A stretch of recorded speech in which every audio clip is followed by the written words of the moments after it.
Hello, everyone. Welcome to Bidet and CV's coverage of the Transervice SIM500 Race 10 out of the season. Kansas Motor Speedway is the place. I'm Kevin England, and Tim Terry along with me as the field rolls off for tonight's event. I'll tell you this race is brought to you by Transervice Transportation and Logistics, a history of service, a tradition of excellence. Visit them on the web at www.transervice.com. And by Kong Beer Bong. Be the life of the party. Visit kong2drunk.net. Make the good times better. Transervice Cup Rookie Championship is sponsored by RacingBids.com. Racing collectibles for race fans. Visit their live auctions through Facebook. And don't forget us, your friends here at Vidane TV. Want to give us a tip? Head over to tip.vidane.net. $3 gets us a beer. $10 gets us a beer and a burger. $25 gets us a DoorDash. Tip.vidane.net, or you can scan the QR code on your screen. Getting ready for the green here, and we are racing at Kansas Motor Speedway. Tim, welcome to the show. Yeah, thanks for having me along for the ride one more time here on a Monday evening. And down in the corner number one, it is Kevin King and Daniel Faulkingham on the front row. Justin Fuller already on the attack to the inside, and Adam Gilliland going to follow him along. Another great qualifying effort for Tyler Dalton, the 19 on your screen, in the top five. But here comes Justin Fuller trying to make something happen here, 3 wide and behind. I have to say, this is one of my favorite racetracks for this reason. Side by side, 3, 4 wide, going down here through the front stretch, wide open. And they just love this racetrack with the progressive banking down here in turns 1 and 2. And with this package that they're running, they are kind of all on top of each other, at least for the first 10 laps or so. And then some of these drivers are probably going to get strung out a little bit. But here comes Justin Fuller quickly to the attack on the inside. This is the battle for the lead, the personal comfort, number 51 of Justin Fuller. There's a driver that's kind of had an up and down last couple of weeks, Kevin. Going to try to take the lead away from Kevin King. He will do so there and lead lap number 2. And try to set his sights a little bit further towards the front as Daniel Faulkingham takes a look to the inside of the 29. Still a contest up front. Fuller leads off of turn number 2. King, 2 is outside. They're running nose to nose now, and here comes King to the bottom. He's got to take a look. Fuller going to slam the door. They're right down the white line as they head off of turn number 4. Complete lap number 3, and Daniel Faulkingham running right behind him, looking for that opening from third position. And in behind, they're 2 and 3 wide. It's Jose Gonzalez on the outside trying to hold that position back as we continue to race. Omar is back there. Omar was with us last week as well. Kevin had a tough run at Talladega, and now he's looking for a top 5 run of the Ally, number 48 to the inside. Josh Williams has been to victory lane now this season. He's got Kevin Brown to the inside. So some comers and goers, albeit very early in this race, completing 4 laps. Yeah, this is one of those racetracks. Ton of grip when you get started, but as soon as you run about 10 laps or so, the tires start to fade off. This setup very loose up off the corner when the tires are worn. These drivers got to keep in mind some tire conservation. Not out of the question here, Tim, to have some long green flag runs. No, absolutely not. And I think we're going to see if we do see some green flag racing, some green flag pit stops, you're going to see some 2-stop strategies. You may see a 3. You may see somebody at the back try to do that 1-stop, Kevin, and anticipate a caution, try to get a little bit closer to their window and try that 1-stop. We saw it with the NASCAR Coca-Cola iRacing Series where there were some differing strategies throughout. So we'll keep that in mind if we do get a green flag run here. But these drivers know each other. They race with each other very often. A respect level is there. And we're starting to see some drivers, at least at the front of the field, give and take a little bit here. Watching some 2 and 3 wide action back there about that 10th position. It's Byron Daly trying to find the line on the outside. He's got Kevin Brown to his bottom. Right in front of them, the number 23 is Josh Parker. They're going to sort that all out and get nose to tail here. At least in front of him, the 48 of Omar tucks back in, and good to see the 26 of Jose Gonzalez up there in that 6th position. He just had a miserable race last week. We keep talking about some of these drivers that have really had an up and down season, and Jose is one of them, showing a lot of speed, not necessarily some of the finishes that he's wanted at the start of the year, but doing very well right now in the back bumper of Adam Gilliland. Adam's got a couple of wins this season. It's kind of been feast or famine for him as well. He's had some really good races. Richmond a couple of weeks ago, I'm sure still stings a little bit, Kevin, after leading all those laps early in that race. But he's here and having an opportunity to take away another victory in behind this side-by-side battle. Josh Parker begins to move in the 23 car. He takes a look to the inside of Kevin Brown. Parker looks but unable to make the move. Comes back up to the high line, following in the tire tracks of Brown. He's going to settle into that 9th position. It feels like they have settled in, but out front, the top 2 have broken away. Kevin King still stalking the 51 of Justin Fuller as they come off of turn 4. Fuller's car loose. He's going to drive that car down and try to protect the low lane. Kevin King right to his back bumper. They are almost to the grass as they go down through the front. 2 drivers that are very aggressive or can be very aggressive if the time is there, and Kevin King is going to take that time to go to the inside, and the team at number 29, the 51 of Justin Fuller, driving for personal comfort. They're going to be side by side down into corner number 3. And keep in mind, Kevin, right now at least Kevin King doesn't really have a whole lot to lose. If he can continue to run some of these races, maybe win a race, get himself into the top 30, he'll be eligible for the playoffs. Justin Fuller is looking to get up there and duke it out and get some points. And I'm sure we'll talk about it throughout the show, but there's a couple of those drivers that have won this season that are outside of the top 30 when it comes to points. So we're getting closer to that halfway point of the regular season, and guys are starting to think about those points and drops and the way that all handles as well. So there's plenty to talk about when it comes to points. But right now, 2 drivers on differing agendas and 2 aggressive drivers right now at the front of this field. Yeah, Fuller is going upstairs in that progressive banking, finding plenty of grip up to the top high line. These 2 they look like squirrels wrestling for a french fry over there, as King is going to now take his advantage of that. But Fuller's got a good run. He'll get to the back bumper. Didn't know if he was going to try and peek down. Just gives him a little love tap, shoves him a little bit forward, and they lock in wheel to wheel going in off of turn number 4. Look at back there in that 3rd position. Last week's winner, Josh Williams, has gotten around Daniel Faulkingham and is starting to climb ever so slightly to those top 2. It's kind of been a quiet climb compared to, watching up front and seeing these guys duke it out. Josh has been making those moves and kind of been making them easily throughout the field, but I also think it's one of those moves where you look at Daniel Faulkingham on your screen, you see Adam Gilliland there. There really hasn't been any pressure for those positions. I think if Josh can get up here and battle it out with Kevin King and Justin Fuller, it might be a little bit different, even though Kevin now has a little bit of an advantage back to Fuller, and now the 95 begins to reel in the personal comfort number 51 as they get ready to battle it out for position number 2. Off turn 2 now, Williams is there looking at him as Faulkingham also closing in. He might make this a 3-way battle as Kevin King starting to streak away a little bit. Fuller and Williams up to the high side. Daniel Faulkingham painting that white line, just running down there on the bottom, makes good progress there off of turn number 4 that time, as here comes Williams to the bottom, and you have to wonder if the 51 possibly ran his tires off a little bit too much in that early run.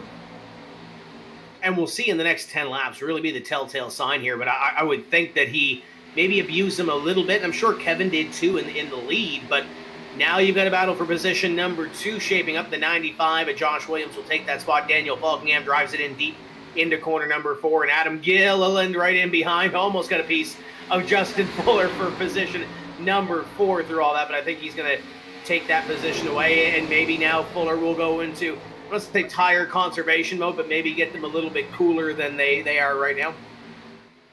Yeah, the good news for King is he has that track position out front, and they always talk about air on the front of the car really makes the car turn very well. It's difficult when your car is in and amongst traffic to try and get the grip in the front end when you're tucked right up underneath somebody. For Fuller, if the car breaks a little bit loose, he can run that high line. It doesn't put as much pressure on that right rear, but we can see his car stepping out a little bit. Now he comes down to the low line. He's going to tuck right in the draft of the cars in front of him, and here comes Omar right to his back bumper. And there's the 30 in this exchange as well on your screen. That is Brian Macklin. Brian has had an up and down season. We talked about drivers that are on the cusp, and Then you add some drop races. Without those drop races, he's 30th in points. You have to be in the top 30 with your win. He won Daytona in order to advance to the playoffs. And if you're Brian Macklin, you can't afford to have any more bad nights. And he's right now battling with Stefan Marinick. You got Chad Coleman right in behind him. I believe that's Montesi in front of him in the 45. So this is a great little battle shaping up as well. And around this middle portion of the field, currently battle for 15th, 16th-ish on the racetrack. This is where the battles are, Kevin. Those front couple of drivers have kind of figured it out. If they're not single file, it's kind of a quick double file battle. These drivers back here are putting it all out on the table. Yeah, just watch him go 3 wide down across the start-finish line at 23. Running the low line, Josh Parker able to get a good run off turn number 2, cleared Jose Gonzalez and Byron Daly in the 33, went to the outside around Gonzalez. I think you need to write a note here, lap number 19 for that 26. I suspect in about 20 more laps, he's going to repay the favor and drive by these guys. It looks like he's really trying to conserve the car.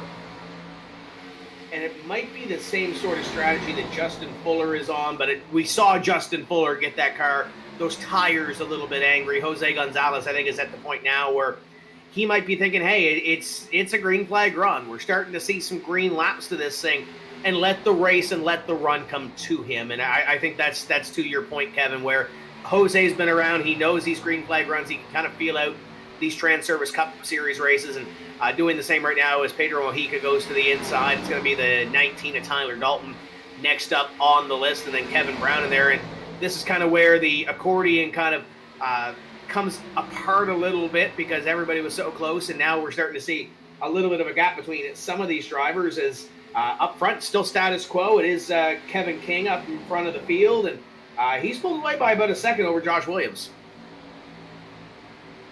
Yeah, Williams riding a high line right up against the fence. He's got the 81 of Adam Gilliland running down below him. If you're a John Fowler fan, John finding trouble here. Looks like the back of that car crinkled up, got into the fence about lap number 2, and I believe that is terminal for him. I believe he's behind the wall at this point, 27 laps down, or 22 laps down. So trouble early for the John Fowler, number 52 here at Kansas. 16 laps down, correct that?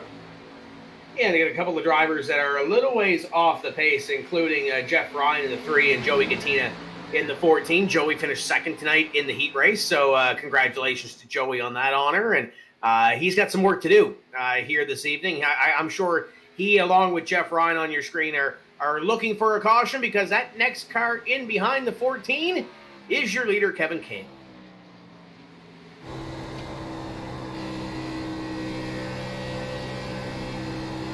Kevin King comes off of turn number 4, a little bit of a waggle out of the back of that number 29 Camaro. Coming up to Joey Gattina. Joey has a little damage on the back of his car. Car looks a little off the pace. He's not going to put that much of a challenge up, as the 29 is going to cruise on by. These drivers, they tend to be very polite when they see the leaders come in and just offer the lineup. No reason to contest that. Joey has a veteran move there, moves up and allows Kevin to cruise on by. And now you see a little bit of a mess there as Joey kind of stuck in the middle. Nowhere to go, goes to the outside. A tense moment. Josh Williams gets by, Adam Gilliland gets by, and then start to see those drivers in the back kind of trickle by. But we're seeing this front half of the field, that sense of urgency's kind of gone, Kevin. They're kind of content to ride. They know what they have. And now we start to see those drivers in the middle of the pack that we had a little bit earlier.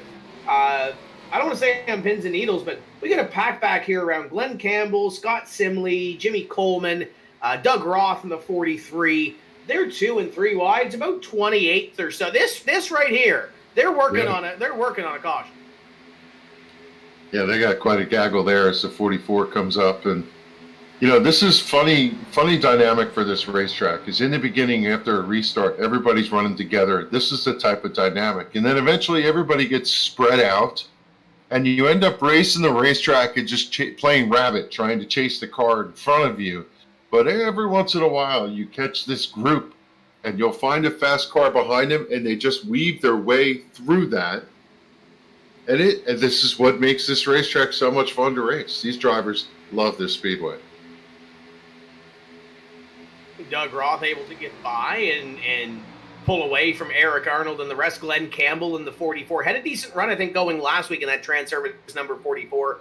Just hasn't had the luck to kind of seal the deal and put some good finishes on the board for the Transervice number 44 team, but we'll see what Glenn can do here at Kansas. Kansas is kind of been that wild card, or at least we've seen it a little bit, where the draft package, especially late in the run, if you do get a late caution, could very well change the complexity of the run. Then in front of him, he's got a couple of cars that are battling it out. Scott Stenzel, we seen Scott last week duke it out for the win. He's up there with Donnie Leah. Donnie Leah was battling won the race at Bristol. So you got two real good drivers right now running outside the top 25, or check that 24th and 25, and we're used to seeing them run a little closer to the front of the field.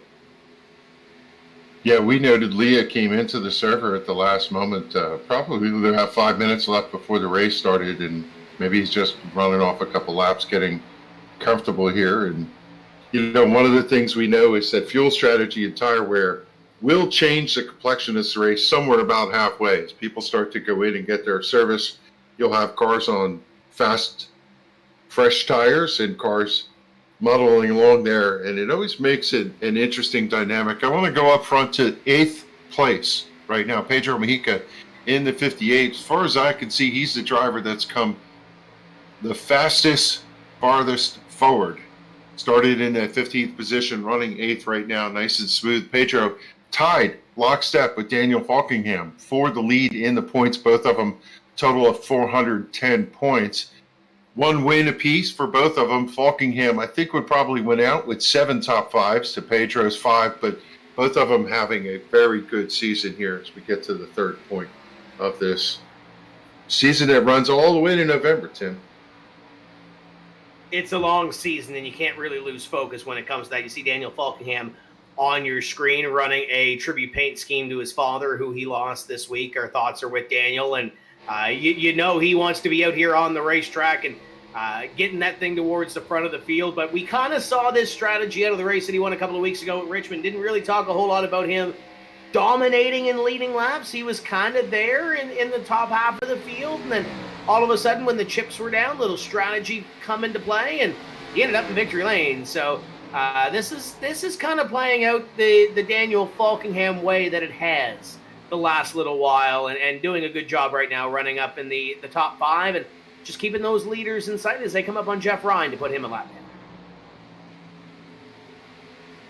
Yeah, a lot of these drivers are sporting a decal on the hood in remembrance of Leon Faulkingham, and our thoughts and prayers, as you said, go out to Daniel. He's having a pretty solid race right now. Cautious, quiet race, running in 5th position. He ducks underneath the 3, and he's going to clear him. He's right on the back bumper, and this is what that dynamic I was talking about.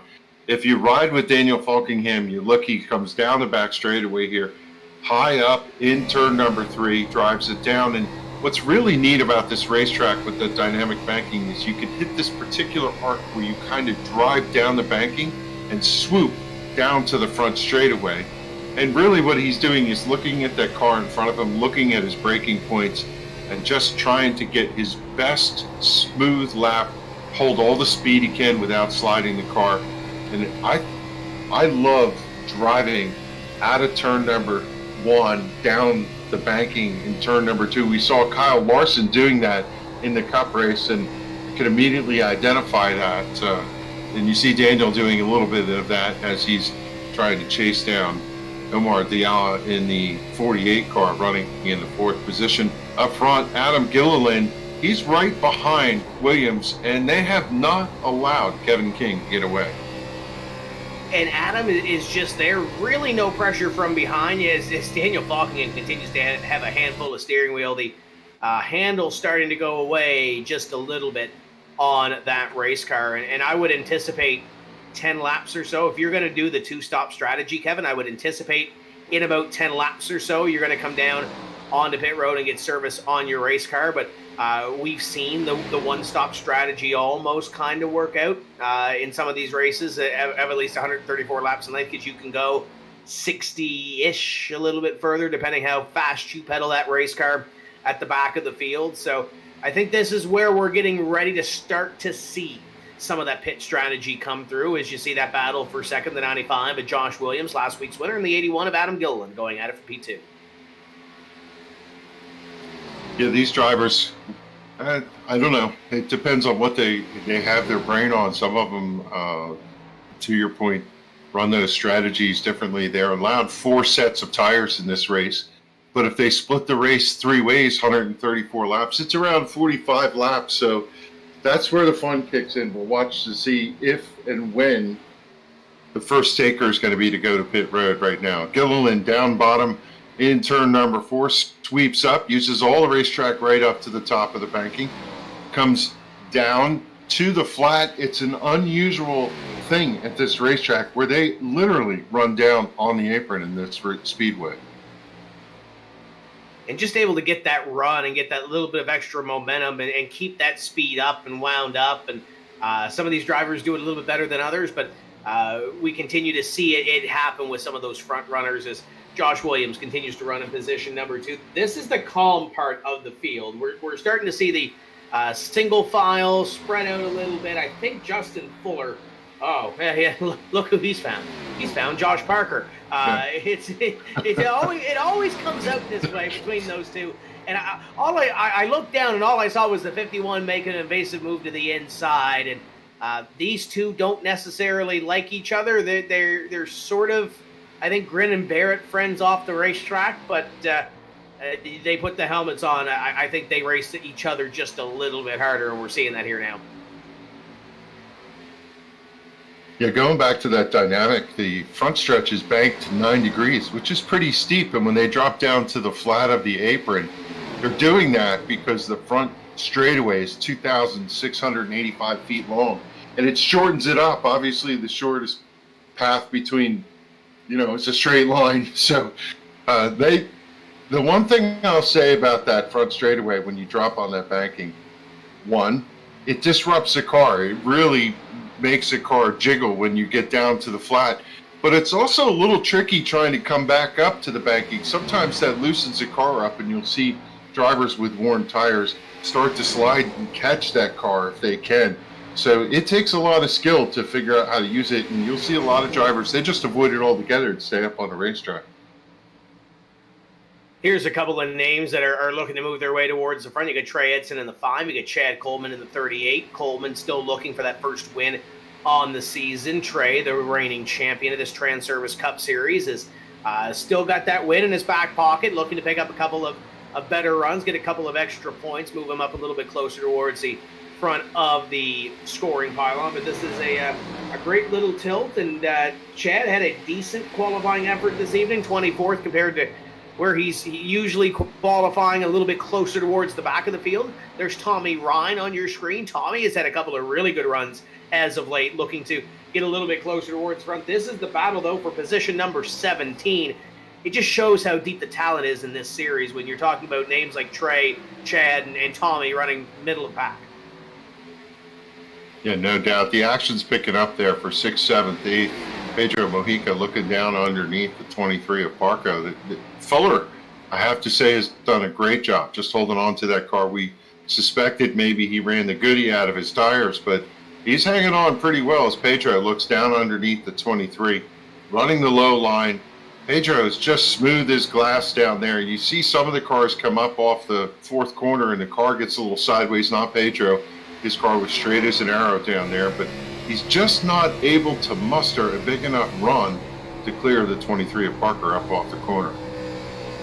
You ride on board with Pedro Mojica, looking to the inside and trying to get that, trying to manage two, trying to reel in Justin Fuller, but also get by Josh Parker. The good thing with Pedro Mojica and Josh Parker is that they're both on the same Discord channel, so they can kind of talk back and forth. But I'm sure with this package, they're having an absolute blast battling side by side. Maybe not necessarily Pedro, because it takes a little while to set that inside line pass up. Really have to get that run and kind of commit to it.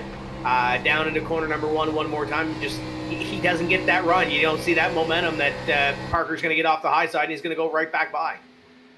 Yeah, Pedro's being very polite. Some of the drivers will go up, try to do a little side draft, slow that car out, but Pedro's just kept his distance, and now the 23 of Parker comes down.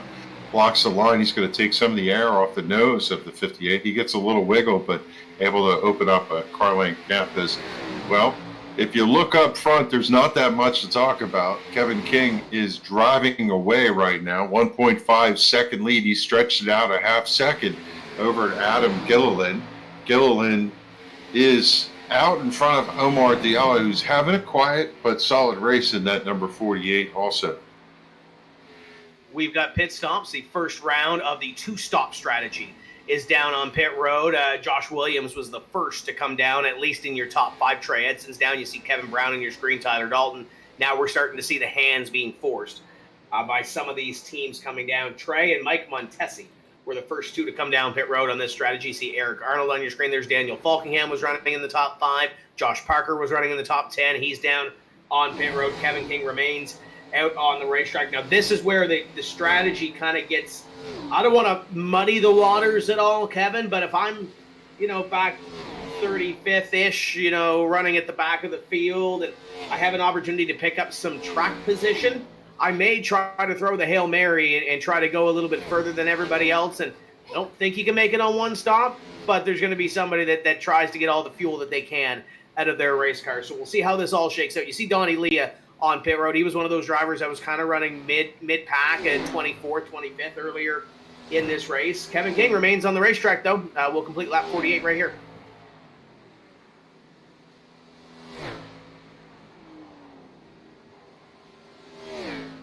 You hear a lot of drivers on the chatter on the radio calling they're going to pit road. You see smoke on the entry. They've got to get down to 45 miles an hour. Quite a long pit road, but pretty easy to get on here as sub-drivers peeling off. It continues to be Kevin King, Omar Diallo, and Justin Fuller running 1, 2, 3. Jose Gonzalez, to your point, still running 4th. Adam Gilliland, top 5. And how about Chad Coleman right now, just hanging in there? Started 24th, and as these pit stops cycle, finds himself in the 6th position. Now, what do you think, Tim? Do they want to caution some of these drivers? If you're out on the racetrack as Kevin King comes down on pit road, surrenders the lead to Justin Fuller in the 51 car. You're out on the racetrack right now, and especially if you're, let's say, Richard Beasley, Glenn Campbell, Jimmy Coleman, Scott Simley, some of those guys that are still out on the racetrack, they're banking on a caution. They're hoping on a caution to get themselves some track position. Some of those drivers that just came down pit road are probably going to follow you back down because of the way the fuel all lays out. Looking at tires, they've got 4 sets of tires in this race, so they'd have an extra set of tires. They probably wouldn't use it, but if I'm those drivers, I'm hoping we get another 5-ish or so laps out of this thing and then come down into pit road, especially if you're a guy like Beasley or Campbell or Stimley that's trying to gamble this thing. So for a while, our scoring monitor will play ping pong as the drivers rotate through this cycle. Right now, it's Justin Fuller in the number 51 out front with Jose Gonzalez running in that 2nd position. Chad Coleman in 3rd, continues on, so he's not going to head to pit row. As you've seen, Parker, Diallo, King, Rivera, Daly, Macklin, Montesi, and several others, Tarasca, all have gone to pit road right now. How about Adam Gilliland in the 81 still hanging out there? Yeah, there's the 81 on your screen of Adam Gilliland, and we'll see this all cycle through here in a bit. Jose Gonzalez still scored as the leader. He comes by this time and will lead that lap. Chad Coleman right in behind him. And look at the fresh tires. There's the 48 of Omar to the inside. There's Josh Parker to the inside. Those are fresh tires on both of those race cars. The 26 of Jose Gonzalez, Richard Beasley, Glenn Campbell are currently your top 3. They have yet to pit. Cody Smith is also yet to pit in the 21. And I think everybody else behind them has kind of cycled through. Bobby Wetzel, I believe, was one of the first ones down on pit road. I may be wrong. Josh Williams is in 6th, and he's definitely come down pit road. And I think Richard Beasley has decided he's going to bring his car down on pit road. Now, I talked to Beasley after qualifying, Kevin, and he said he had a bug on his desk. Which is why he qualified 33rd. Don't blame the driving capabilities. Blame the bug. Yeah, I'll leave that one alone. Williams and Faulkingham were the first 2 to hit pit road, and as the things cycled through, they're running 6th and 7th right now, with Gilliland right behind them. He pitted a lap or 2 behind them, so it looks like as we cycle through, it might be Josh Williams to the lead here as Jose Gonzalez picks up the lead in this cycle of pit stops. Yeah, it looks like Kevin may have had some issues down on pit road, being scored as 3 laps down, so possibly a pit penalty of some sort. I'll have to go back and kind of take a look at that, but tough break for Kevin King. He is hoping this thing completely cycles through and potentially gets a wave round or two. He's sitting back in position number 35, and with the way this is shaking out, Kevin, at this point, there would be no way that he would be a free pass car because there are plenty of cars ahead of him that are 1 or more laps down. That's what I was just studying the scoring monitor, looking at the lineup of Williams, Faulkingham, Gilliland, and wondering where Kevin King was. He wasn't in that list. I was trying to figure out if he was beating these drivers out because he waited about 4 or 5 more laps, but obviously we got the answer to that as, well, right now, Gonzalez, we had talked about how he was pacing himself, Tim, and I think this is what he was pacing himself for. Now, I'm just going back to look at Kevin King's replay, and the only thing that I can see is at the very end of pit road, he blipped 46, trying to get that thing up to speed and hustle that thing up, and that's the only thing that I can see, but it's very blatant, but it's to the point that it might be close enough for the sim to nab him for that. He had to come back down onto pit road and serve a penalty, so that's the only thing that I can think of. It's the only thing that I can see, but unless he forgot to pack it full of fuel or something along those lines. But we can coulda, woulda, shoulda all night long up here. Jose Gonzalez still your leader, and when you look at the halfway point of this race, you have to go past 65, 67-ish to get to that halfway point to be... I don't even want to say if they get to the halfway point in 67, I don't want to say they're comfortable on fuel. Because at that point, if you do get a couple of cautions, maybe a green-white checker, it's going to make things a little bit tight. So Jose Gonzalez right now is pitching the strategy. He's got Josh Williams 17 seconds in behind, and by the looks of it, he may be the only one still left on the racetrack to come down into pit road, maybe besides Bobby Wetzel. Yeah, it's such an uncomfortable feeling to have a car that's so slow, and you got to basically get out of the way. You're constantly looking in the mirror, watching these cars streak by you, and it impacts your lap time for Gonzalez. The Goyo car, every corner he's got to look up and see if somebody's got a run on him, and it's nerve-wracking to race this way. But if you make that strategy, and there's a lot of times we saw it in the eNASCAR race, you can possibly make that work or take some advantage of it. Absolutely, you can, and I'm kind of surprised on the strategy from Jose, knowing he was running so well at the front of this field, running within the top 10. I'm surprised he went off sequence, but he's right now the only driver at least pushing it this far.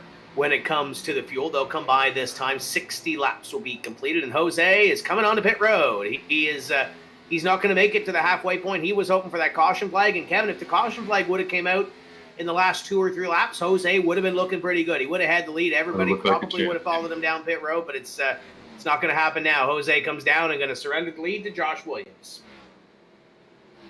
He makes that slow crawl. That's what it feels like when you drop off the racetrack. He's going to go all the way down to about the 4th or 5th pit stall, drops right in. 4 tires in fuel going on the Goya Chevrolet. And Gonzalez is thinking about his strategy. It's in his head, but that's going to turn the race lead over to Joshua Williams when Josh comes by. The 95 picks up the lead, and he's going to have about a second and change over the 81 of Adam Gilliland. And you look where Adam is running right now, and that's a great shot right there. Really no pressure from behind, and he's got to drive up to his stablemate, his Aftermath Motorsports kind of teammate there. You kind of ride on board with him there. There's real no pressure from behind. He doesn't really need to get up here and lead a ton of laps because we've been there, done that where he hasn't won the race. You don't need to lead all the laps to be up there. There's some stage points at the halfway point in this series, but right now, if you finish in second place, that's 9 extra points that you didn't have. It's 1 extra point to get up there and lead it halfway, but you don't really need to force the issue and burn up your tires, I don't think, right now. The battle's going to be, it looks like, potentially for third coming down to the end of this one. Daniel Faulkingham has Omar chasing him. Daniel obviously chasing some stage points and thinking point-wise. Omar, his second start in the series, ran Talladega last week, didn't go very well, got up close and friendly, I guess, with the bumper of Danny Hansen's race car, and that's just the way it ended. And speaking of, it looks like we may have a battle for that lead position. Adams caught Josh Williams. I'm going to just put a pin in 25th position. That's where Jose Gonzalez came out. We'll come up and take a look at that race for the lead. The 81 of Adam Gilliland slices down to the white line. He's down underneath the 95. Will Williams get the run up off the corner that he needs to maintain the lead. They're pretty much going to be door to door going down this front straightaway. It's going to be Williams leading that one, with Gilliland is still right there, and I believe he's going to have the advantage on the entry to the corner. He pokes his nose out front. The problem with the low line when you come off is you can't use all the racetrack. That's going to allow the 95 to carry the momentum, and Gilliland going to tuck right in behind Josh Williams. And he goes back to work down the bottom, Tim. And Josh was able to undercut Adam a little bit, so Adam's got a little bit fresher tires. He's going to have the lead right here, and I think he's going to be able to take it down into 1 and 2 this time, as long as he can drive it in deep like he has. And he was able to manage that gap, get up there quickly, and he's going to take the lead here. Josh sideways in the middle of 1 and 2, able to maintain second place, and now we'll see if he falls back into the clutches of these drivers right here, Daniel Faulkingham, Omar, and it looks like they've got a little bit of a gap on 5th place in Josh Parker. So there's a little bit of ways you can kind of manage this thing right now, but clean and green so far. They'll come by this time and complete 66, and next time by the stripe, they will be halfway in this Transervice Cup Series race. Gilliland out front. He is the 7th different leader here tonight. Takes over on lap number 66, and as he says, we approach halfway, and this field is stretched out conveyor style all the way around. It has that green look to it, Tim, when you get this way. It's really just a couple little tussles here and there, but everybody is pretty much spaced out all the way around this 1.5 mile oval. They found a place to race right now with no real pressure from in behind, but Adam Gilliland going to lead halfway and pick up some of those extra stage points, those halfway points, when it comes to the Transervice Cup Series point standings, albeit he has a win. Josh now has a win. Looking through this top 3, your top 3 have already been to victory lane this season in the Transervice Cup Series. We documented Omar, second race with us this season. Josh Parker, Pedro Mojica. Pedro's got a win.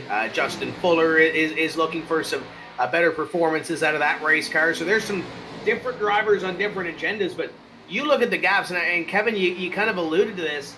The top 4 or so are kind of under the same blanket as Adam Gilliland comes by, gets ready to put a lap on Scott Stenzel. I believe that might be up there, and he's actually already 1 lap down. That'll put Stenzel 2 laps down in the personal comfort number 63, so not a great night for him or Randy Yoakum, as Adam gets a little up close and personal with the 63. But the gaps, the top 4 are kind of close, and then you start to see some drivers, your 5th place has its own little battle, a couple of little battles throughout the field, but they've kind of separated themselves a little bit here. Yeah, one of the best battles on the racetrack is back there for 21st and 22nd. I see Eric Arnold and the 43 of Doug Roth running side by side. They're literally door handle to door handle off of turn number 2. And then as they went through 3 and 4, well, Jose Gonzalez split the middle and drove right between the two of them. They had to wonder what that yellow beam was when it went through. And we kind of saw that at the front of the field as well, where some of those lead lap cars were trying to get by the slower cars. Some of the faster cars will come through, and you'll see it right here with Jose Gonzalez goes to the inside of the 14 of Joey Gattina. And those tires eventually are going to level out. It's just a matter of where they level out if you are the 26. You mentioned that pin that we put in a little bit earlier was 25th. He's now up into the, I was about to say top 20, but he's going to be there sooner rather than later. So he's got Jimmy Coleman next up in line, and that bright green and white number 11, which is next up on the list right there. So not too far up the road. That would be the battle for 20th to get Jose back up into that top 20. Yeah, Faulkingham, one of the first ones to pit. He pitted on lap 46. Jose pitted on lap 60. So his tires certainly a lot fresher, but the problem with him is everybody's gone. They've got a lot of racetrack to chase to get those positions back. And I'm looking at EJ O'Rourke back there in the 23rd position. I'm kind of surprised that he's mired so deep in the field at this point of this race. Didn't really get the greatest of qualifying efforts for the personal comfort number 41. It was a decent effort, but he kind of played that pit strategy as well, Kevin. Qualified 14th. He's currently up to 22nd. He was one of those late drivers to come down onto pit road. So he is kind of on, not necessarily the Jose strategy. So 3 wide in behind EJ. Not necessarily the Jose strategy, but it's sort of the same ideas as you see Doug Ross, Scott Simley, and then Tyler Dalton back here. And those boys are going 2 and 3 wide and not afraid to dice it up for a position. He's battling side by side with Eric Arnold. So there's a I think if you're EJ, I think if you're Jose, you're still going to make this a 2-stop race because you're not going to make it the 70-something laps or the 68 laps or 69 or whatever you need to make it on fuel. But you might have an opportunity to maybe go a little bit further than the 90-ish that these 2-stoppers are going, or these standard 2-stoppers are going. If you go to 110, you go to 115, and a little fresher tires for those final 20 laps of competition. If this thing stays green all the way, I don't think it's a winning strategy, Kevin, but I think it's a decent strategy to get yourself some track position if you didn't have it. Yeah, if you're a Kevin King fan, he's 0.2 faster right now than your leader, running in the 33rd position, 2 laps down. And unfortunately for him, he really would like to see what he could do in this run, Tim, to get it to the 1 lap down stage. But he's 6 seconds behind the leader, so he's got a lot of work to do to climb out of that hole. A lot of work to do and not necessarily a whole lot of time to get there. He's got to make up a couple laps, and if he gets a couple of cautions, couple of well-timed cautions, he's probably going to have the opportunity to do it, but it's just a matter of if they fall, when they fall, and where that number 29 is. And look who is in front of him. Justin Fuller in the 51 had a great battle to open this race, and albeit not a battle for position, it still will, I'm sure, put on a show.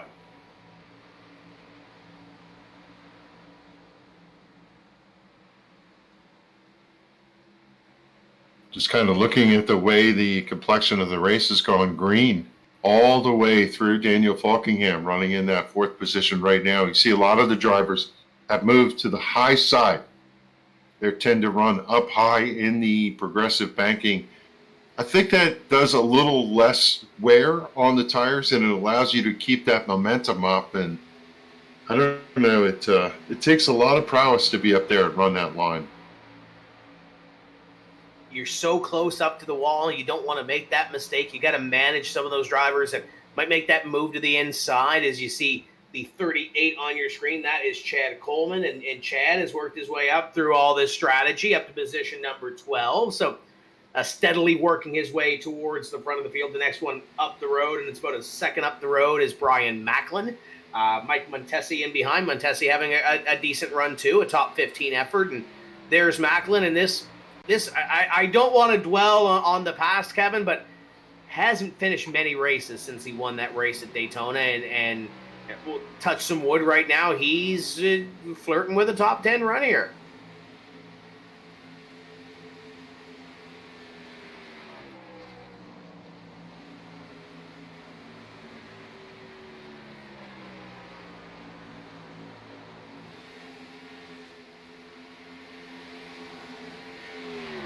Well, it looks like Kevin might have. I think you got the wrong button there, or the wrong cable selected there. But it continues to be the 30 of Brian Macklin on your screen, running just outside the top 10 of the Transervice number 30. And Chad Coleman, Kevin, is coming. Mike Montesi along with him, trying to get a top 10 effort here. You're right on board with Chad Coleman. He's got a couple of drivers up the road that he can catch. There's a couple thunderstorms going overhead here in New Jersey. Lights just blinked and flickered, and I thought for a second I was going to be sitting here in the dark. But we have come back to live, and I was watching the 44, Glenn Campbell, the Transervice number 44, trying to make his way around the speedway while we were watching the Transervice number 30. He was tussling with your leader for a minute there. I think Gilliland looked out his left side window wondering who that was, but now it's settled down a little bit. The 44 has tucked in line, and Gilliland has driven off from him.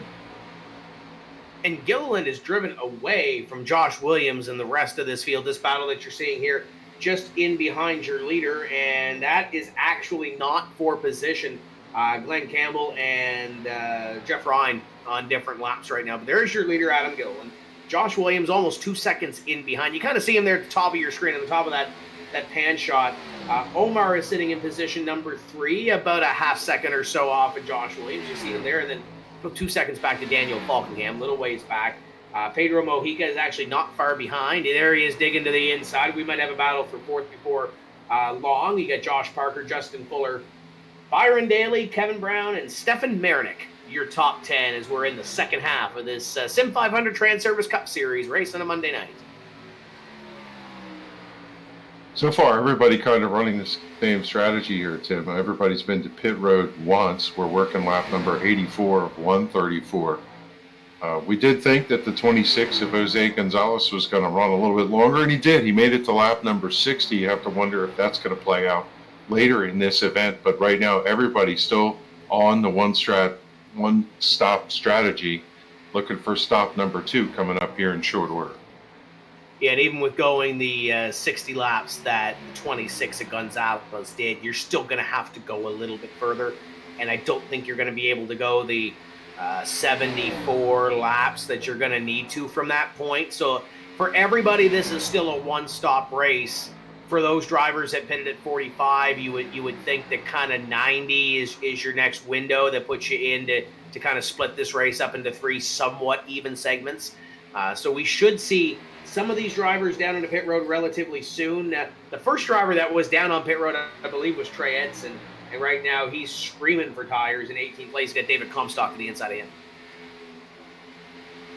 Good little battle here between Mojica and Faulkingham. I think we saw this before. We were talking about how Mojica was holding his line down the bottom, still unable to clear the number 39, but I think he's going to get the job done here on a turn number 2. And he is, slots up in front and takes that position. Give Pedro Mojica the position with, I don't know if Daniel's done yet, but it looks like Pedro's got good command of that. The only downside, he's got about 2.5 seconds to catch the next battle up the road, and it's not really a battle right now. Josh has probably about 2 car lengths, 3 car lengths or so on Omar. So the 58 car is probably one of the fastest in the top 5, but he doesn't have that track position per se. Adam Gilliland last time by 31.94 to a 31.93 on Pedro Mojica. So Pedro is just as quick as the leader, but he doesn't have that prime racing real estate compared to the driver up in front.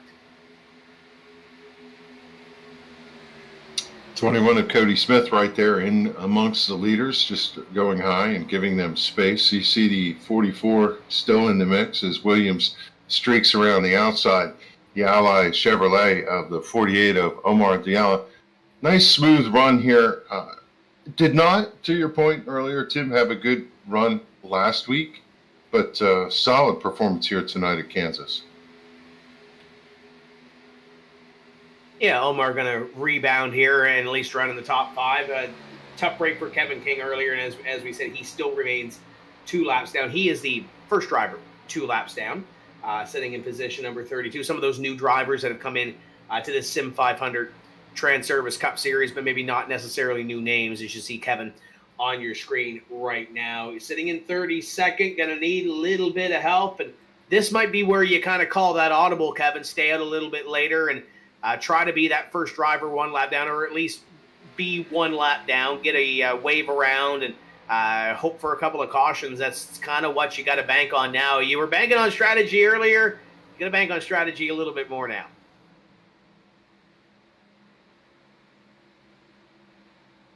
He was looking at the 18 of Kyle Taraska, who was having a better race earlier and has slipped back to that 14th position right now. He's, 3 seconds back from his nearest rival as we see the 45 of Montesi hit pit road, and that probably is going to set the flag down for everybody heading in. But Taraska having a better run earlier, not sure how that car is not to his liking here tonight, but slipping back a little bit.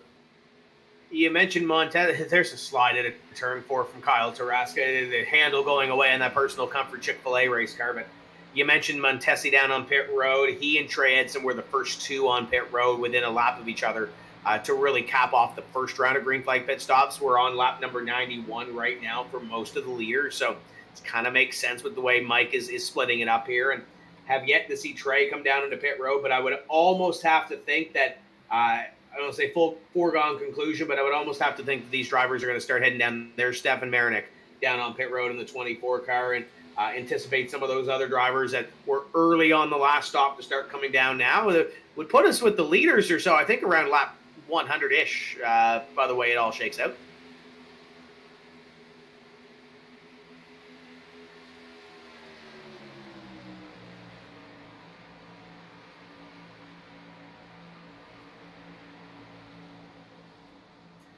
There's a 95 on your screen. That is Josh Williams to the outside. Omar trying to fight back on that inside line. Just able to get there, get that run to the inside, but not able to hold it.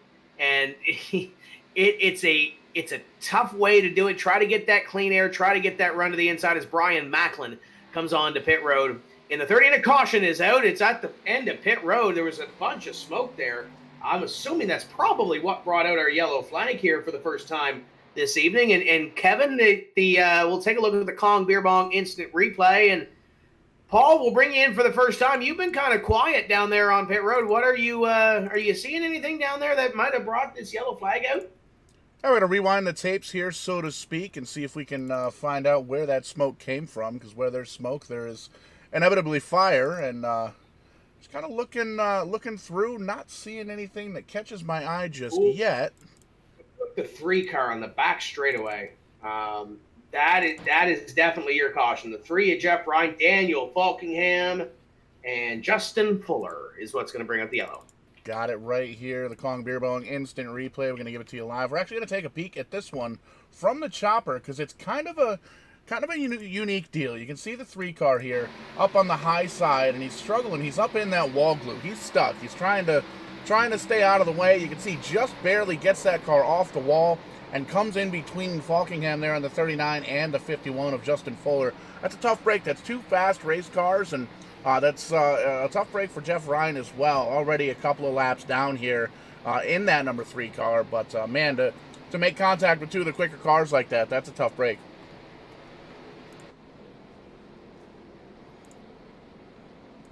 Yeah, ouch. You're Faulkingham. You're just pacing yourself. You're trying to think what's going to happen going to the end and plan your strategy out. Next thing you know, you find yourself sliding sideways down the back straightaway. Never a good feeling. But for a couple of these drivers, they've been waiting all race long for somebody to hit the reset button for them. And they don't like the fortune of difficulties for others, but they like it when it's not them and they can get a fresh set of tires. And some of them, one of them will get the lucky dog, and some of them may even try at this point, Tim, maybe to do a drive around. We were covering a couple of these drivers that were deep in a hole here, and this resets everything for them. Talked about Kevin King. Kevin King has actually put it in the garage area for the night, so he is done for the evening in the 29 cars. You see some more of the lap down cars coming down onto pit road, or some of the damaged vehicles making their way down onto pit road. Justin Fuller not too happy with Jeff Ryan. A little bit frustrated within the in-session game chat, but usually that's how that works. Some of the tempers overflow a little bit as Tommy Ryan was your leader the last time by. Stayed out to lead a lap now down on pit road, getting service on that race car. It should cycle everything over to Adam Gilliland. Now, for those that like the strategy, if this thing goes green the rest of the way, Kevin, they don't have to pit. They're done pitting. They've got 1 extra set of tires, so if we get a late caution, they're likely going to come down and strap that set of tires on for most of these drivers that are out here. So I don't want to say the strategy goes away here, but the strategy becomes a little less complicated at this point in the race as we come up towards lap 100. Yeah, we saw a lot of nervous race cars there, especially up off the corner we talked about. When the tires are worn, the cars with this fixed setup tend to get a little bit loose if you're hard on the throttle, and now everybody's got a fresh set of tires, so they're all going to feel like Superman heading off into turn number 1. And I suspect, just like at the outset of the race, we're going to see 2, 3, maybe even 4 wide racing after this restart. This is the first time they've all been bunched up since we threw the green flag 96 laps ago. So we're going to see some wild racing.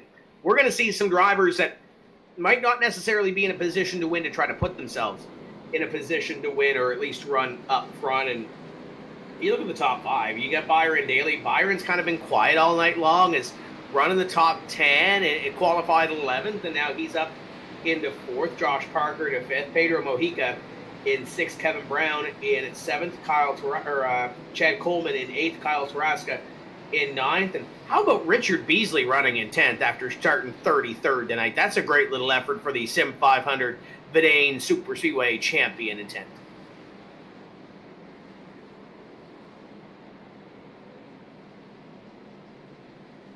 So we'll come back to the green flag this time by the first restart of the evening. We will complete lap number 97. And Kevin, we'll start to see these comers and goers. We'll see who is going to get up on the wheel here to put themselves in a chance to get themselves into victory lane.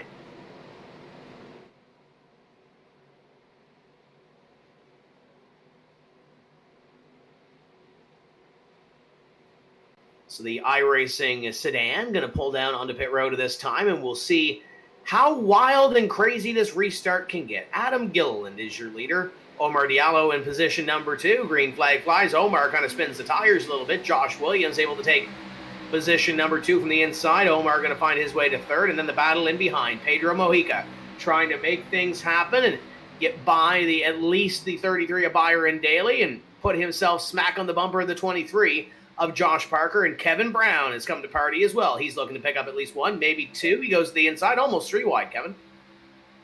Yeah, Kevin Brown down underneath on that white line, looking underneath Pedro Mojica as he comes up to the 23 of Josh Parker, and a little nervous for Omar as he's going to slice down over the nose of the 23. 23 having situational awareness. He's going to go up and fill the middle gap. Well, give me that, I'll take it. Whatever he could do to get a line as Brown streaks down underneath and fills the hole.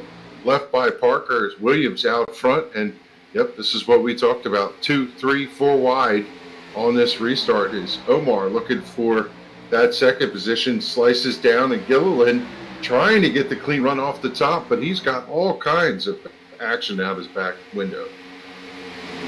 That Omar was nervous. I think half of this field is nervous right now trying to get a position in front. Josh Williams has that advantage right now with that clean air. Omar trying to get by Adam Gilliland, and now Gilliland going to be on the top. Kevin Brown. We haven't spoken a whole lot about Kevin Brown all night long, but Brown is up here with a position in the top 5 potentially to give himself a really good run and potentially punch his ticket into the playoffs. They're 3 wide ahead of him. Josh Parker going to run out of room almost with Omar in the middle and Adam stuck on the outside line. Josh Williams is loving this, though. He's seeing those cars get a little bit smaller in the rearview mirror.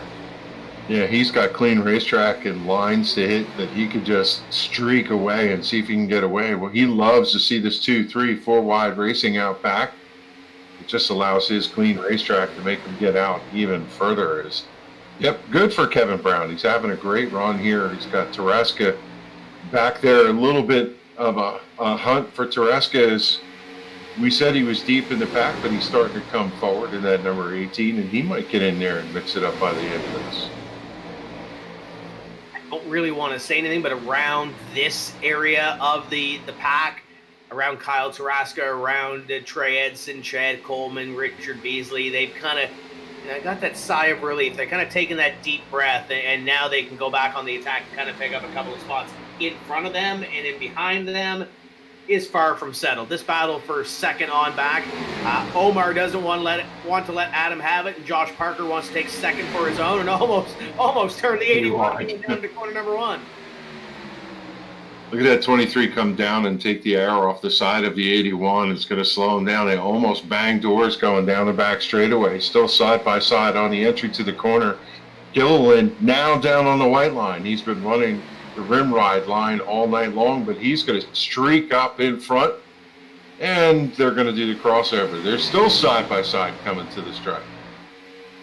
And when push comes to shove it at the end of these races, Josh Parker doesn't want to give an inch, and Adam Gilliland wants to get every position that he can. Omar going to be able to take position number 3 away, and now in behind. Look at Pedro Mojica. Look at the run the 58 got on the outside. Going to go to the inside. Omar going to block him. That's not going to end well. 58 going to push the 48 down to the corner.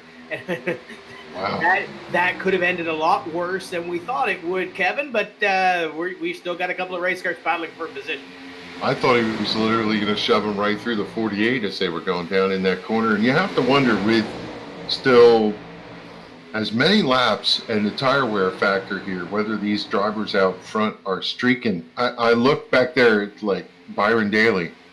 Is he just running smooth lines, conserving his tire, in 5 laps his car is going to come to life and he might drive through these guys?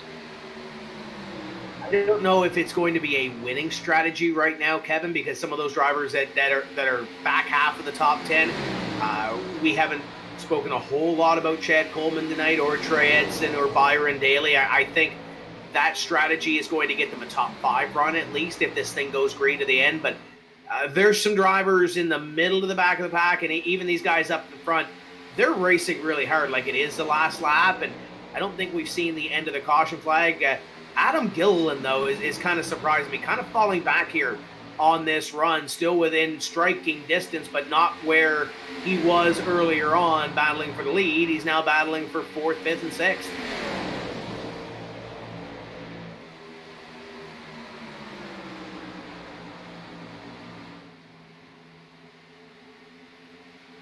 They continue to battle. The 38 of Chad Coleman pokes the nose underneath the 33 of Byron Daly. In front of him, that is the 93 of Kevin Brown battling with Kyle Tarasca. So we've got a couple of really good 2- and 3-car battles here as we continue to work on closer to the finish here at Kansas in this Monday Night Transervice Cup Series. The battle for second rages on. It's all behind Josh Williams. Williams is kind of checked out from the rest of this field, and there he is on your screen, the personal comfort number 95. And then in behind, we got a battle for second. It's Josh Parker battling with Omar as they go side by side. Down into corner number 3, looks like Omar is going to have that run, be able to clear the 23 of Josh Parker. Parker, is he going to try to cross him over here at a corner number 4?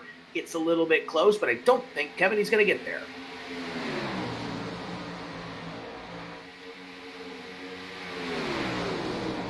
And it looks like the thunderstorm's still overhead, so we continue to do some rain. There might be some thunderstorms over Omar's head, too. It looks like that car having a little bit of connection issue to the server, but he is good to go. And now we battle for position number 5, I believe, 4 or 5 in behind. Pedro Mojica is coming towards the front of the field, but he's got plenty of time to make it happen. It's just a matter of trying to get some track position here and reel in some of these race cars in front of him.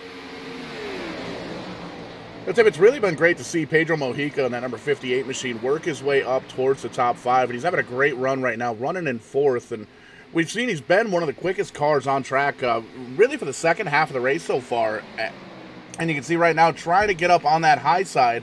Tires are starting to wear off just a little bit, and you can see he's going to try and see if he can get that momentum and try and get around that 23 of Josh Parker. There's battles all over this racetrack, Paul. In behind them, they continue to go at it. Kevin Brown's trying to pick up a spot. Chad Coleman. There's a name that we haven't spoken a whole lot about, kind of hanging around the top 10, and now he's to the inside of Adam Gilliland, and Adam's got problems. That thing's falling back. Kevin, it's almost like the track bar got disconnected or something from that race car, because that thing is evil looking. Yeah, this is what I was talking about. The car is loose all the way through the corner, and that's what happens when you heat those tires up. They get really angry, and that car is just a handful. You can see him trying to make the car turn, but every time he's on the throttle, the car steps out from him, and yeah, here comes the 33. We got smoke in behind them. That might be Adam's saving grace. Caution flag will fly here, and not sure who that was at the top of our screen, but we will get Paul busy and cue up the Kong Beer Bong instant replay for our second caution flag of this evening. And Paul, taking a look back here, it might have been Cody Smith in the 21 that was the culprit for the yellow flag. There was a lot of smoke coming down the front straightaway, and he definitely had a little bit of help. We'll try to see if we can't back up the Kong Beer Bong instant replay between himself and looks like Jimmy Coleman might have helped him out just a little bit, and he had a little bit more help after the initial contact, Paul. Yeah, taking another look here at the Kong Beer Bong instant replay. The second one here tonight, pretty clean race so far, and there you can see the 11 kind of drifts up off the apron. Ooh, that's a big hit there. That was the 31 car, I believe, coming on through and hitting the front quarter panel of the 21, so that's a tough hit there. I don't know if that car is going to be fixable, so that's a tough break for Cody Smith. currently being scored a lap down here in 29th. We'll back it up one more time and take another peek at it. But that was a hard hit, and it's one of those things. These guys have been racing for a long time here tonight. Long race, 134 laps on the docket here at Kansas.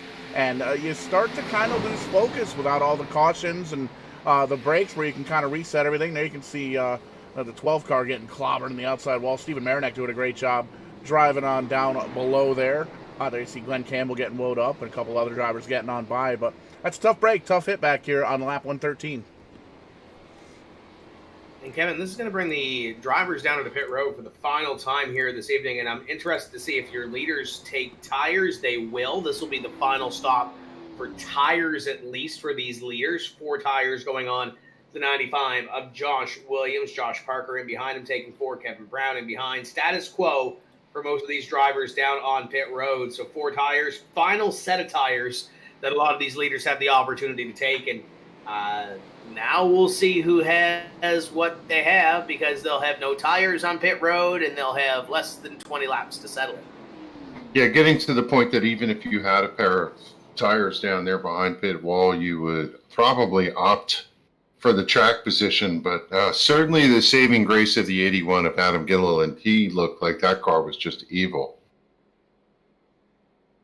We try to see where he slots out coming on out of pit road, and looks like he's going to be about the same place he was, behind Richard Beasley and the 41 of E.J. O'Rourke, and in front of his teammate Trey Edson and Elliot Henderson. Haven't spoken a whole lot about Elliot here this evening, but keeping that car clean in the 37. So there's some stories to follow. We mentioned Kevin King had his issues earlier. Adam Gilliland now falling back outside the top 10, and it now leaves a battle up in front, and it looks like coming off of pit road. It's one thing we didn't see, but Omar Diallo is going to have the lead going back to green flag racing. He'll have Josh Williams now in position number 2. So Josh Williams, who had the opportunity to get the leg up on that last restart, Kevin, is now going to restart in second. He's no longer going to be the control car here. And you can see out in front of your leaders a whole host of cars, because the caution came relatively quick behind the previous one. They'll be able to get at least one lap as a wave around car. But yep, I think it's still a tire wear kind of race. Even with 20 laps to go, 10 laps in, you start to lose the tire.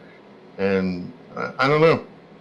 It's going to be fun to watch. That's one thing I do know. These drivers are going to have to be up on the wheel if they want to win this thing, and kind of the twists and turns. It's almost like you don't want to be the leader. We documented the Adam and Kevin issues, and now Omar is the leader. Omar trying to pick up that victory that might have slipped through his fingers last week at the Talladega Super Speedway. And Daniel Faulkingham down on pit road, it looks like, in the number 39. A little beat up from that earlier incident. Josh Parker, Pedro Mojica, Chad Coleman, Jose Gonzalez. After all that pit strategy that he did earlier, Kevin, he is back up in the top 10. Currently scored is 6. Kyle Tarasca, Kevin Brown, Byron Daly, and Richard Beasley are going to be your top 10. You should see all those wave around cars go by, and it leaves Omar and Josh going to get ready to come to green with less than 20 laps to go. Back of Omar. He shows up on the scene, and he's competitive, running in the top 10 in these races. Some of these drivers scratching their heads like, where did that come from? And could Omar be the surprise of the season? If he continues to run with us and have good runs, to your point earlier, he might be able to make a little something of it. As a little cloud cover comes over the racetrack here, that changes the dynamic of the grip. And you have to look back at Josh Parker sitting there in that 3rd position. He's had a strong run and has been in the hunt all night long. He's got an opportunity to go to victory lane. He's got 2 cars ahead of him. He's got to pass. It might be easier said than done with some of this dirty air that these drivers are facing in the middle of the pack. But the pace car is off. Omar Diallo going to lead this field back to green. 1:16 going to be completed. Josh Williams to his outside, dominated on the last restart, was able to get out to a decent-sized lead. But now it's put the chips on the table. The tires are already been taken. Now who gets that track position to try to win this Transervice Cup Series race?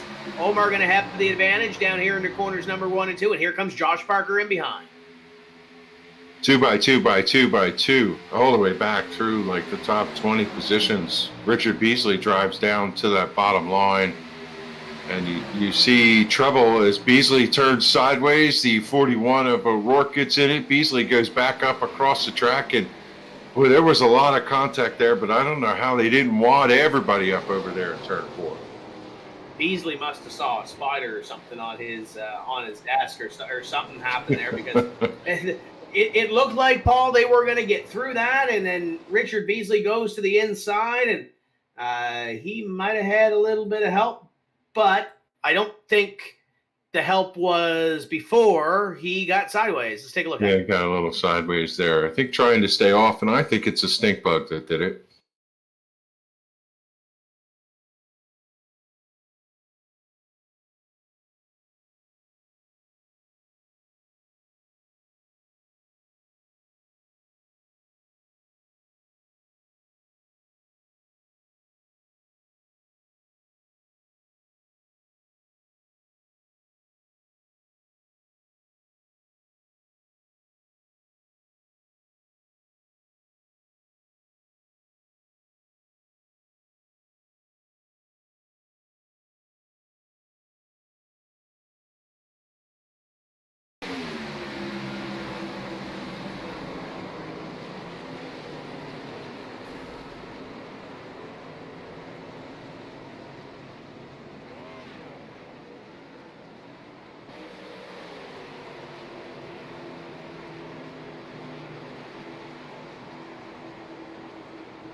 I look at that and just wonder how that wasn't a huge pile up there when he was running in the top 10 and he streaked across the track, and it just so happened that he found the right space. But, you wonder if some of these drivers who found themselves in awkward positions being 1-2 laps down now have the opportunity to be back. Several of them are going to take advantage of this as Omar down on the apron. I think they've got plenty of fuel, so I think he was just riding down there. But this disrupts the flow, Tim, for some of these drivers out front when they go back to yellow. Now they have to start to figure out how they're going to do the restart again. But when you look at the way that the package is, and don't want to bring up the package, these drivers are all on top of each other around this racetrack. So in order to get the positions that you need, or to put yourself in a position to run down those couple of drivers at the end, if you do get some green flag racing, you need to get by, and that creates that little sense of urgency and unease. And just saw with Richard Beasley, went down to the inside, kind of got crossed up. If this was a Daytona or a Talladega, Richard Beasley has won the Super Speedway Series. That move probably would have been able to happen. That the car doesn't unload on him, it doesn't get free, and everybody carries on. But it that one sudden move just got that car unbalanced, threw a little bit of dirty air at it, and then you saw what happened. And tough break for a couple of drivers at the back of this field that got caught up in that. But we'll continue on. I don't think we're done seeing caution flags with the way these drivers are racing, Kevin. Yeah, no doubt. This is the stage of the race where everybody's going to be elbows up. They're going to be door handle to door handle. And I think one of the things you see with Beasley, we saw him go down the back straightaway. He cut left and was right down on the white line. And the car was running maximum grip, full throttle through that corner. You can almost, with fresh tires, run wide open here if you're brave enough. And yeah, I think we're going to see some of that from some of these drivers here. They're going to give no quarter. I think the one thing that Josh Williams might have learned on that restart is that Omar was down to the inside, gave him a run, it kind of pinched him up a little bit. And we saw it a little bit earlier too with Omar and Pedro Mojica, that little bit of a move, Kevin, to block. And we saw it with Josh Parker. Josh kind of he didn't get there. He flashed the nose, and that was all it took for Omar to kind of make that half lane move to the inside and prevent the run from Josh Parker. But we're going to restart with 14 or 15 laps to go, and that move, Josh Parker might think wiser, back the throttle out to make sure the nose isn't there when Omar comes down. The next few laps, that door stop is probably going to be there as opposed to rolling out of the throttle. This is where the push comes to shove a little bit. Gilliland, Macklin, Mojica, Faulkingham, Parker, Nick Cohen, Leah, Edson, Williams, your winners this season. There's several drivers in that top 10 who have not won, and they would love to come out of Kansas here with a trophy, but an outstanding start by Omar. He's got 4 car lengths heading off to turn number 1 as we see Kevin Brown way down on the apron for that restart. That was a good restart, but was it maybe too good for that number 48? As you see the 18 of Kyle Taraska hot on the back bumper of the 23. Field's going to catch Omar down the back straightaway. Where does Omar go? The 23 of Parker right there to his back bumper, trying to get to that inside. Flashes about half the nose, tries to get Omar up, and the inside line's going to be the hard way to make the pass, but Josh Parker is there. And how about Josh Williams to the outside? And Omar is kind of stuck in the middle. Josh Parker to the lead. They were 3 wide heading into turn number 1. Parker took the short path around, and here comes Taraska up into the fold. Taraska won this race spring last year. Now he finds himself in that 4th position, up across the 58, now down to the 26, using all the racetrack, but fast nonetheless. Is there 3 wide again heading to the stripe? Who's going to lead this one? It looks like, I don't know, was it the middle car?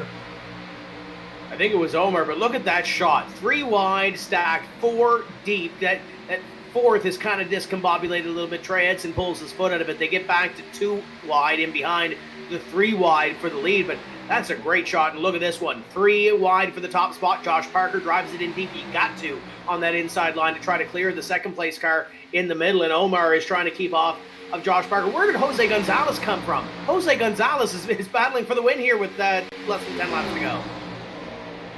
Still 3 wide for a full lap here. Is nobody able to get the advantage. Williams slips a little in the middle of that corner, but he's able to keep that outside lane. Here comes Byron Daly into the mix. He's going to join in, and Pedro Mojica. It looks like a fighter squadron over there in turn 3. They are doing a phenomenal job. Omar kind of in the middle. He's kind of at the mercy of Josh Parker to the inside. How much room does Josh give me? And to the outside, he's got Josh Williams going to pinch him out to the outside wall, and then you got that dirty air in behind you. You got Jose Gonzalez, you got Pedro Mojica. Here's Adam Gilliland out of nowhere. The 81 car has come back to play. This is a very intriguing battle coming down to the final few laps of this one.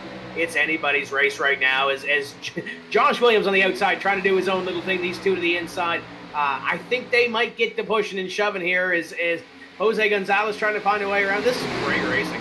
I'll tell you what, I'd be nervous on the outside watching how hard they're racing on the inside. If I'm Josh Williams, I'm just praying that they can keep it together down there. And one of these times I get the run off. As you're right, Gilliland now in the party. He's going to try and make it 3 wide in that second slot. And, well, what do you say about this? This is just amazing that these drivers can run 3 wide for 4 laps. I think if any of these drivers get desperate right now, Kevin, it's going to be that 26 of Jose Gonzalez. We've seen some good runs out of Jose this season, but he's got a potential playoff ticket, kind of being that carrot in front of the horse right now, dangling in front, opportunity to try to win a race, get himself into the playoffs. And right now, this is probably the best seat he's had all season long. He battles now with Pedro Mojica in the 33, Byron Daly, Taraska, and Gilliland there, as well as Omar has kind of shaken the 23 of Josh Parker away. Omar going to lead them up at a corner number 4 with the 95, still fighting on his right rear quarter. Comstock lurking back there. He's won at this racetrack in the past. And here comes Chad Coleman right into that mix. Unbelievable. 3x3x3 it looks like as they come through the corner here. And this is what progressive banking is like. And Parker slips. He's going to go to the high side.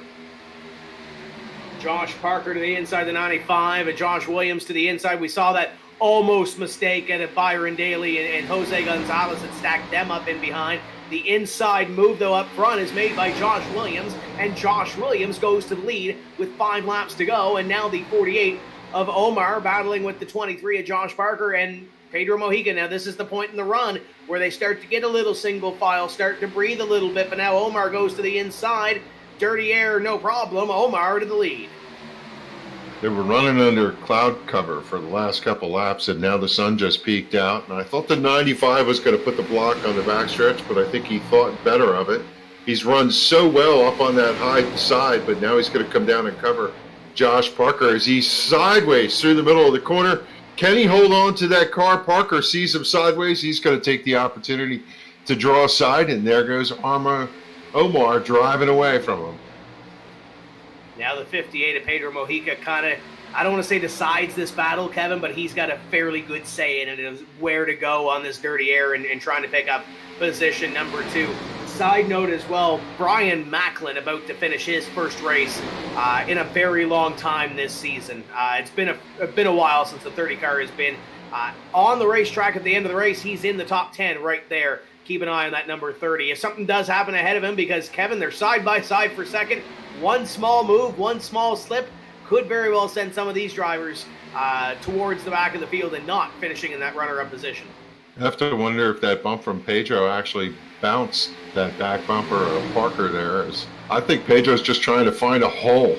He's been watching that gap between these two as he comes up high, looking to see if he can shoot the gap, and they've closed it every lap going through. One of these times you might see him slice down as Parker able to get down in front of Williams. Williams trying to do the crossover. He's going to go to the line. It is role reversal here over at the other end of the speedway as out front Omar Diallo continues to streak away. He's opening up that lead here.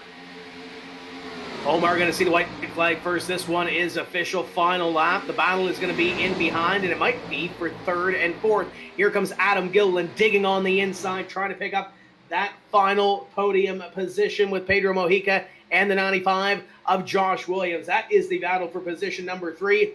As the 26 makes the move up in front, it's all Omar Diallo as he comes out of corner number 4 this time.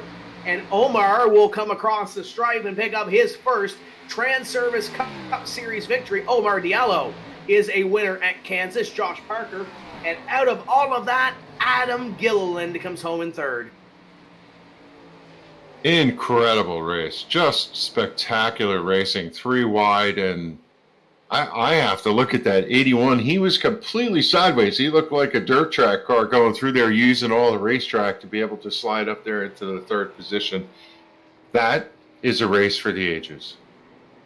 Yeah, you look at the names up here that were battling hard at the end of that. Pedro Mojica in 5th. Josh Williams, who we thought was potentially going to win this race, comes home in position number 4.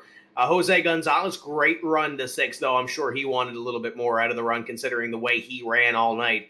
Brian Macklin, Kyle Taraska, David Comstock, Chad Coleman, your top 10. And David Comstock, great run. Has had a really quiet season. Not a David Comstock type season, Kevin, but he comes home with the top 10 here tonight. Yeah, and Chad Coleman right behind him. EJ O'Rourke settles in for a top 15 run. Byron Daly, Trey Edson, Jimmy Coleman. Justin Fuller, not the night he wanted after running up front all night long. And as you can see the lineup scroll through here, and Omar Diallo burning them down here on the front straightaway of Kansas. We'll be back to talk to your top 3 in just a moment. You look through the third page. Richard Beasley, what might have been tonight, was running in the top 10, finishes 21st. Mike Montesi, Daniel Faulkingham, Kevin Brown. The names that were running up front earlier, Kevin, and not where they are at the end of it. You continue to see the results flash through your screen, but I believe, Kevin, you've caught up with our winner. Omar is here. Hey, Tim. Omar, how are you doing? Congratulations on that win. Can you guys have made that any more exciting? Oh, man, we were 3 wide for how many laps? Like 10 at least, and there was not an inch given between anyone. It was so much fun. The car control at this racetrack on fresh tires, just amazing. The fact that you had to be looking left, right, up, down, all the way through. And right at the end there, maybe a little bit of a slip from Williams allowed you to squirt out. It had to look really good there when you broke away. Yeah, once I cleared, when I was in the middle, my whole mentality was just I have to clear Josh and get the push, and I win this thing. And Josh slipped up just a little bit coming out of 2, and I got clear up, and it was over from there because of the dirty air. Did you have any idea of the contest going on behind you, or were you too busy running that 3 wide? Oh, I was just focused on not hitting anyone, causing a big wreck.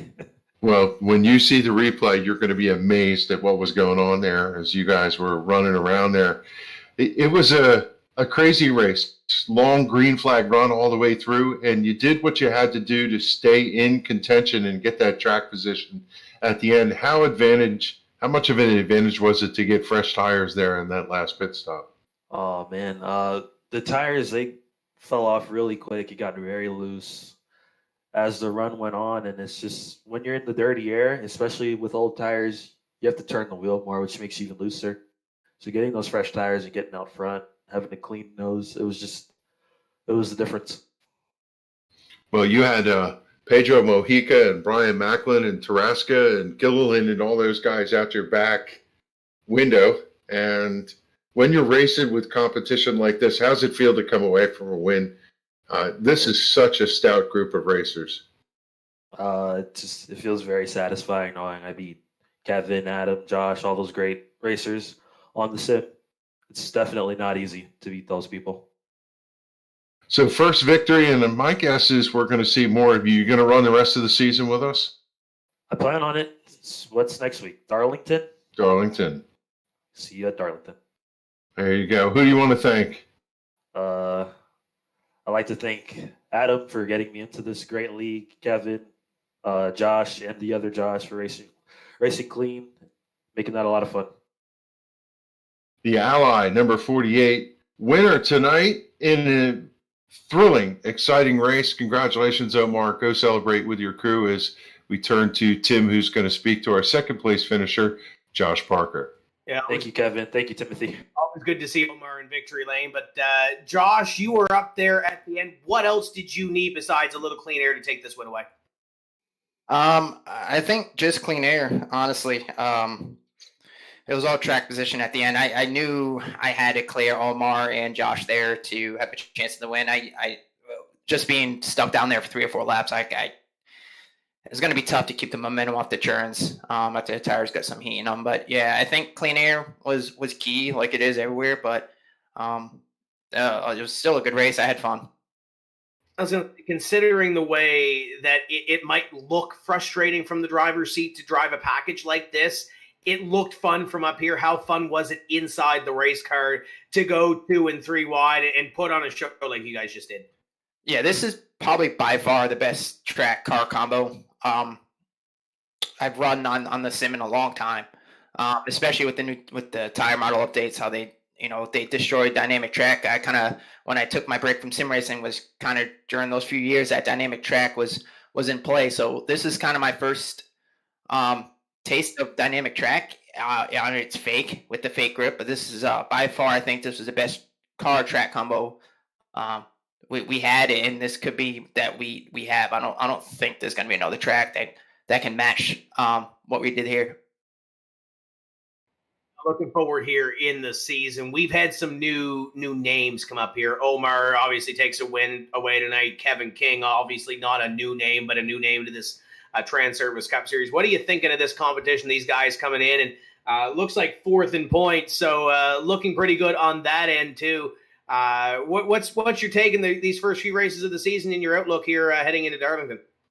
Yeah, I love it. I love seeing a lot of the old names that I remember sim racing back in the day, and a lot of the new names that I see on social media that I don't race with often, like Omar, who are quick on the service now. So a lot of these guys that are in this league I've run with for a long time, and there's probably 4 or 5 of us that were in Coke at one point that run this league. So I enjoy it no matter who runs it. But like I said, you got some fresh blood like Omar, and you got some gray hairs like Kevin, who doesn't even know the speed limit pit road apparently. But yeah, I like I said, it's fun having you guys broadcast. Like I said, this is like 2006 all over again. So yeah, I'm looking forward to it. It's been a good season. Definitely a lot better than last year. So yeah, we're getting old.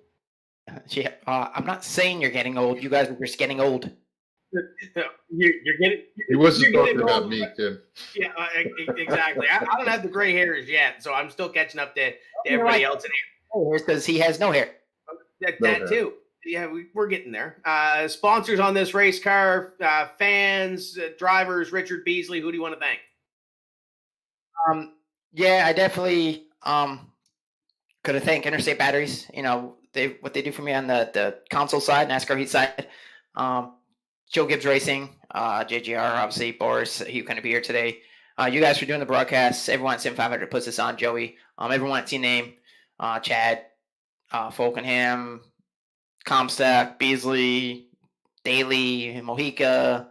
I feel like there's so many of them. There's new guys each week that hop in there.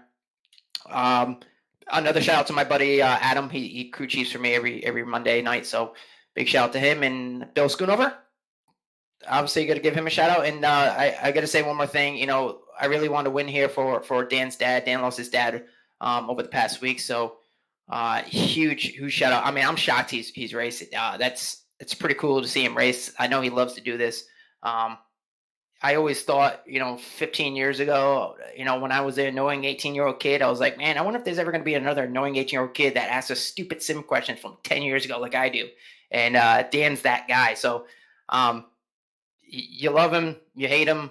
He talks a lot. He talks loud, kind of like me. So, it's sad. I can't even imagine losing a parent. So I've been fortunate enough to not have to go through that. So I'll shut up now. But yeah, a real shout out to Dan for racing tonight.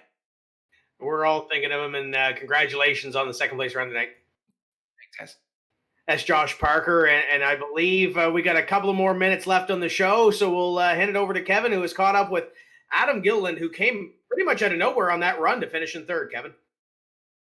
5th to 3rd on that final lap, sideways all the way through the corners. Just an incredible run to get to this podium spot and have a chance to talk to us. Great run tonight, Adam. It's definitely bittersweet. Not happy with third at all, but happy considering I restarted 13th there in the last restart. I think we had that race pretty much in the bag, and I still haven't gone back and looked. But we had a caution there when I had over a 3-second lead, so it kind of sucks to bunch the field back up. And as the leader, you're kind of a sitting duck, especially. I guess I didn't get the memo that I needed to dump a bunch more gas than I did. So all these guys, with just the way the setup was, it was a little on the free side. So all these guys up front took gas out, and I guess I didn't take enough out. So I got the jump there and got trained and fell all the way back. You had a front row seat to all that action going on. Did you anticipate we were going to make it all the way through without a caution? Because it was incredible out in front of your windshield. It's a lot of people would have thought we'd have wrecked right there, but that was a really good group of guys up there. So there's a couple times I thought we were gonna junk it up, but I had a lot of faith in these guys. These guys, they really know what they're doing out there, and you can put a lot of trust in these guys with how tight they pinch it on your quarter panels. It was a really cool race to watch from my point of view. I'm imagining it's even better on the broadcast. And you have to take a look at the back bumper as you were coming down the backstretch going into turn 3 on that final lap, how close it was for the car behind you that gave you the squeeze. But great finish here, 3rd place. It kind of turns around what has been an up and down season for you. Is this the beginning of a summer run? I sure hope so. Like I said, we started off pretty hot and had a low point and a little bit of a lull there. I think we could have won Richmond last week again if we didn't have a caution. So I think we're hitting a good spot. Just need to have these guys keep it green after the second round of stops, and maybe we'll get our 3rd win for too long. Yeah, 2 wins, the only 2-time winner here with 1 pole, 4 top 5s. This makes it number 5, and I anticipate we're going to see a lot of you coming up in the races to come. How about Darlington? What do you think of that racetrack? I love Darlington. Unfortunately, you won't see me there. I'm going to the Darlington race this weekend, and I'm staying out there actually an extra day. So I won't be here next Monday. You'll have to see someone else in here, hopefully, on the podium. But wherever we go after Darlington, I'm going to say Dover. I'll be at Dover, and we should be able to compete there. Incredible place to catch a race. I was at Darlington a year ago or 2 years ago and just absolutely enjoyed the entire weekend there. So you have a good time and have a frosty beverage for us. Thanks for stopping by here. Just a quick moment. Anybody you want to give a shout out to before we close down the show? Yeah, I just got to thank Scott Stenzel and Personal Comfort, Brennan Mercer and Gary Mercer Truck and all the support. And I'm going to echo Josh's comments. We're really thinking about Daniel and his family. I know a lot of us ran a logo on our car tonight to remember his father. So that was a really nice tribute by all of us, and really thinking about him and his family during this time. There you go, Adam Gilliland. We'll see you at Dover, and thanks for stopping by. Thanks. So, Tim, wrapping up the show here, it was an incredible second half of this race. First half was not too shabby, and I'm just happy I had all kinds of connection issues with the storm blowing through, but I got that cleaned up just in time to watch one whale of a race to finish things up. Yeah, kind of a roller coaster for some. At the end, it's Omar Diallo going to victory lane. Adam kind of mentioned it, put himself behind the 8 ball. Kevin King sped on pit road earlier in this race. Richard Beasley ran up in the top 10 and then had his issues late. Mike Montesi, I believe, was really shaping up for a good run. Good run by Jose Gonzalez, able to keep it up in the top 10, just shy of a top 5 run. A week ago on, there's 37 cars in this field, 37 different stories, and a lot of them weren't necessarily the straight and direct way to where they finished. It was definitely a story, but congratulations to Omar Diallo. We'll see what all shakes out here in the next couple of weeks, and next week it is Darlington. But before we get there, Paul, we've got a busy schedule coming up with a couple of really good leagues here on Vidane TV. So if you're looking for some sim racing, Paul, this is the place to be. Absolutely. We got the little doubleheader action coming. Yep, easy enough for me to say. Little doubleheader action coming up here Wednesday night. Tim's Corner Live, episode number 14. Crazy to think we've been doing that for 14 weeks now. 13 weeks. We had a couple of twofers there at 7 o'clock p.m. Eastern Time on Wednesday. Right after that, the Fatheads Cup Series at 9:15. And then Thursday night, the new kids on the block, the Multi-League Racing Group. 3 different sim racing leagues combined to make a super league, so to speak, and they race 7 nights a week. We're picking up the action here on Thursday nights. They had a phenomenal race last week at Kansas as well. Really looking forward to those guys. They're going to be running at Darlington too, so a couple of chances to catch the Lady in Black here on Vidane TV next week. Really looking forward to it. And Tim, you gotta tell me a little bit about this lineup here. It sounds like we're gonna have a fun show Wednesday night. Yeah, we're going to talk with Jared Butcher, the third place finisher from the Snowflake 100 at the Snowball Derby this year, and Dollar in the Jar, East Coast International Maritime Pro Stock Tour driver looking for his first win this season. So we'll chat with him. We'll chat with Dan and Chase McKay. And Little Birdie told me that Dylan Langell may not be around for the first half of the show, so we may have recruited another Dylan that drives the 67 Pro Stock to join us as well. Going to be an exciting little show. Join us for some 2 hours of some racing chat before we go racing with the Fatheads Cup Series. Going to be an exciting show, and that's going to do it. So for all the partners that we have here on Vidane TV, head over and support them. Check out Vidane.net. Check out the Facebook page. On behalf of SIM500 and the Transervice Cup Series, Kevin England, Paul Strickland Jr., my name is Tim Terry. We will see you next week here for the Transervice Cup Series. We say let's go racing from Darlington. Until then, keep the hammer down. We'll see you at the track.